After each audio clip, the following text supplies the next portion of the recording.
বর্তমান বিশ্ব পরিস্থিতি, নৃশংসতা, অস্থিরতা এবং রাজনৈতিক জাঁতাকল থেকে একমাত্র মুক্তি দিতে পারে যুব সমাজ। এই যুব সমাজের উন্মাদনা, তরুণের শক্তি একমাত্র পরিবর্তনের উপায়। বিদ্রোহী কবি কাজী নজরুল ইসলাম বলেছেন, মানে না বারণ ভরা যৌবন, শক্তি প্রবাহ ধায়, আনন্দ তার মরণ ছন্দে কুলে কুলে উতলায়।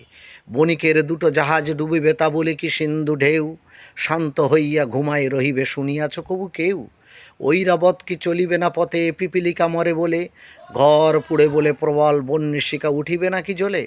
বিদ্রোহী কবি কাজী নজরুল ইসলাম বলছেন, সমাজকে পরিবর্তন করে দিতে একমাত্র এই যুব সমাজরাই সক্ষম। কারণ ভরা যৌবনের উন্মাদনা কোনো কিছুই বাধা মানে না। দেখে না সে ঐরাবত অর্থাৎ হাতি রাস্তা দিয়ে কি চলবে না, রাস্তায় পিঁপড়ে মরে বলে। আর ঘর পুড়ে বলে আগুনের শিখা কি জ্বলে উঠবে না। আর সমুদ্রের ঢেউ থেমে থাকবে কি, কারণ কার জাহাজ ডুবে যায়, এটা কখনো হতে পারে না।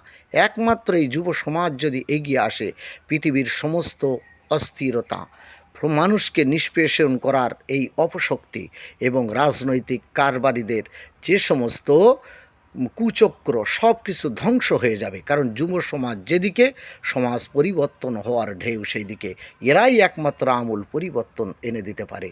তাই যুব সমাজ, তোমরা এক হও, তোমাদের শক্তি শেষ কথা বলবে।